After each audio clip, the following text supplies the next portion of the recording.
ระเข้มาหลั่งน้ำตาเวลากินเหยื่อเป็นธรรมชาติเหลือเชื่อร้องไห้ไปแล้วกินเหยื่อไปเขาให้ชื่อว่านั่นคือลีลาแสงเสียใจไม่ผิดกับเธอตรงไหน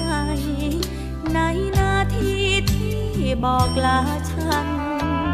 ทำเป็นรำให้พร่ำบอกเสียดายใจยังรักอยู่แต่เราไม่ใช่เนื้อคู่